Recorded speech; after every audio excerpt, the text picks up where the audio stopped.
The next question is from Alexander. Valeriy Viktorovich, there is news about Prime Minister Dmitry Medvedev. He suggested that the society will switch to a 4-day working week in the future. And it is not clear how to react to the words of this character. The idea itself is good. First, it was Stalin who proposed this idea, so that a person would have more time for self-development. But when you hear it from Dmitry Medvedev, you immediately think that something is wrong here and not for a good cause. It is quite simple. We have just talked about one of the elements necessary for unfolding Maidan and triggering emotional crowds. That is what Golunov case is. And now let's have a look at what should be happening now. Supposedly, the Maidan is in progress. Crowds are gathering in mass protests, and people are moved to action by various issues. What was the setback that dropped Putin's approval numbers? People who supported Putin are furious now. How come there are no economical or social reasons to increase the retirement age? But it was increased. Well, Putin was able to maneuver. Only a few noticed that Putin had put in the possibility of annulment for the pension reform, but people were outraged.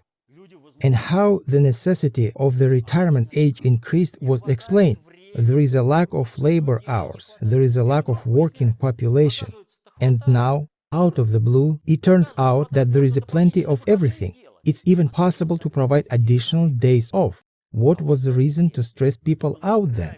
The reason was to direct people's hatred towards Putin.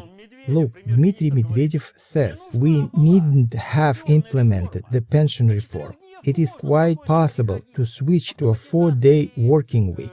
Automation and robotics of manufacturing industry are at such level that a 4-day working week is sufficient now. So why did you put through the pension reform then? So here you are. More people take to the streets. Medvedev knowingly acts towards the state coup in Russia, and all involved in the pension reform are part of the state coup attempt. Here is one more thing. Putin was issued the direct ultimatum at St. Petersburg International Economic Forum.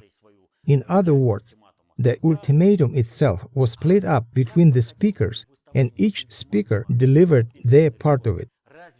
But how was the presentation of the pension reform ultimatum delivered? Did they openly say it to Putin? No, they didn't. They did it in such a way that only people knowledgeable of governance processes saw that this elite, all administrative body, had given the ultimatum to Putin. Either he accepted the pension reform or they would make Russia collapse. And how did they interpret his response? They could clearly see that he accepted the pension reform. What did that mean? It meant he faltered, flinched, so all they need to do is to finish him off, and that's it. Both the state coup is accomplished, the civil war is all over the country, and all American lackeys get much luck again. What they don't realize is that Americans will have no use for them anymore. They think that Putin must be simply finished off. Well, alright, you have decided that Putin could be finished. Why on earth did you act out the whole spectacle of issuing the open, direct ultimatum to Putin at Sberbank business breakfast, where the ultimatum verbatim can be used in the future criminal case? You said this and that means this. Why? Because they are not strong as they have been before the pension reform. So they were forced to issue the direct ultimatum. However, the announcement of this ultimatum and the correct understanding of it by the patriotic forces will allow to stabilize the situation in the country, and they won't be successful. Even if we take into account the fact they suppose that Putin has faltered to some extent and surrendered to intimidation, actually Putin maneuvered with the benefit to the whole system.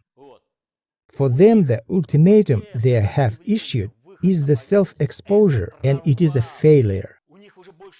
They have nothing left. They are throwing the last cards on the table. the last best cards in order to organize a Maidan this way or another. They laid themselves open. This situation should be capitalized on. I repeat that it is not the same as it was before the pension reform. Only people knowledgeable of governance processes could see that Putin had been issued the ultimatum, a very serious one. But here they declared themselves openly. All of them can be held accountable here. For instance, Alexander Shokhin. So, you wish to have a nice little perestroika? We will arrange it for you. Alexei Kudrin. So that's what you want? The US gets the money accumulated by people in Russia? Is that right? Otherwise, you will totally destroy Putin. You are not destroying Putin. It is Russia you are destroying. So each and every one of them can be held responsible for their words. Everyone has laid themselves open. It is their failure. Good governance is invisible. During the pension reform, it was a sufficiently high level of governance. But now, that is it. They are on their last leg.